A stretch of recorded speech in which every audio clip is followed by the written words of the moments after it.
喂，孫仔，聽講之前咧好多水塘都出現呢個乾涸龜裂嘅情況喎。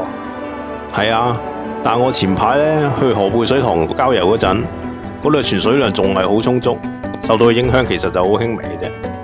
我相信好多人都唔知啦，河背水塘係官方面積最細嘅水塘。雖然係咁，但大家千祈唔好睇小佢。河背水塘都曾經喺1998年入選咗漁農自然護理署嘅郊野公園10大自然風景。咦，咁都幾威水喎。係啊，環繞水塘嘅郊遊徑，全長只係得2公里，好適合一家大細前嚟親近大自然。之前我哋仲約咗相約xuất遊嘅 Alice， 帶一班社區中心嘅小朋友嚟到水塘執垃圾添。Alice 仲分享咗佢製作素食嘅心得，不如而家聽下佢分享啊！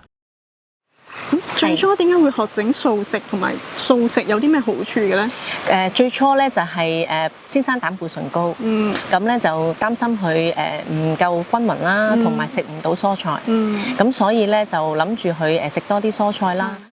好處咧就係譬如食多啲蔬菜，咁佢會消化方面咧就唔需要好大量嘅養分去消化，咁呢個人就冇咁易攰啦。因為其實食得太多太飽啦，或者食得太多嘅肉類咧，其實要用好多嘅能量去消化，咁個人就比較易攰。咁如果工作長時間嘅話咧，咁就會辛苦咯。咁其實食素咧就會對身體多方面都會好處嘅。係，你都知道咧，我哋通常每個星期都會去行山啦。咁我哋通常都係方便啦，就買啲麵包啊、蛋糕啊、提子香蕉咁上山食嘅啫。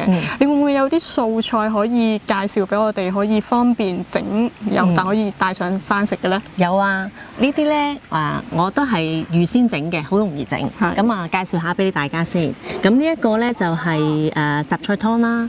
咁啊，雜菜湯咧就裡面會有仲有加咗個鷹嘴豆啦，咁啊會好高營養嘅。咁同埋呢個雜菜湯咧，我係特登咧將一半嘅材料咧係預先打爛咗，咁咧就上山嗰陣時食咧就唔需要食咁耐啦。第一，第二咧就係你容易吸收，咁同埋佢可以停留個水分會比較耐啲，就唔需要話呢頭飲咗好多水，嗰頭又想揾廁所去咁樣，咁就唔方便。聽完 Alice 嘅分享，不如又聽下活動嘅負責人講下佢點解會有帶領小朋友去執垃圾呢個構思啊？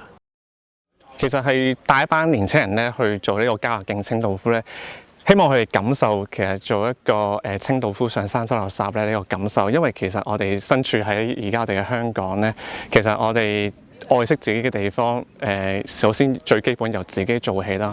咁另一方面咧，我哋都希望佢哋唔好淨係為咗自己。咁有義工團體好似徐有行咧呢類嘅義工團體咧去搞呢個嘅義工執垃圾咧，其實正正係反映即係做緊一樣叫社區嘅互相合作嘅事。